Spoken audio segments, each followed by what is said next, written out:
Alipokuwa anaongea vile Morrison, mimi nilikuwa namuona chizi kutokana na matukio yake anayoyafanya, maana anavua nguo, anapiga lazimeni. Mimi nilikuwa namuona chizi, kumbe alikuwa anamaanisha Simba chuo, na chuo kweli tunakiona. Baada siku ya wanawake ile Jumapili, wachezaji wao wote 40 baada ya kuonekana uwanjani wakaona sisi tutapata aibu hapo. Huyu mchezaji tuliomchukua Arabuni alikuwa anafanya kazi za ndazi na mama ntilie, sijui kuosha vyombo kwa Arabu, atusaidie. Peter Shaulile huyu muda wote pancha, miezi 6 miezi 7, tumemsajili mwaka mmoja.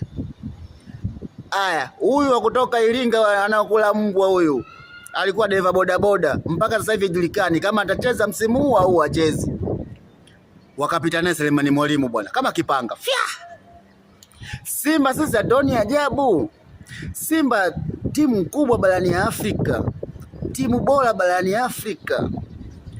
Kila msimu kuna mchezaji anatoka Simba na kwenda upande wa pili. Kila msimu kuna mchezaji anatoka Simba na kwenda upande wa pili. Klabu kubwa hiyo. Toka lini kuna mchezaji umeenda kumchukua EF? Wewe unagangana na Simba. Simba inajua kwenye usajili.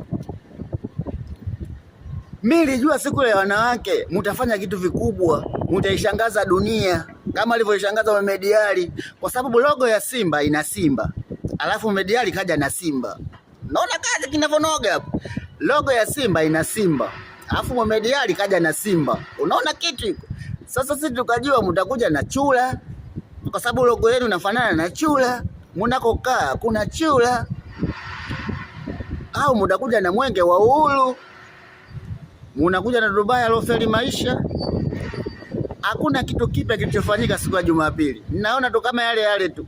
Makahaba ya Manzese wamekaenda Riverside na Riverside wamekuja Manzese. Wanawake mlikosa makalio nyinyi.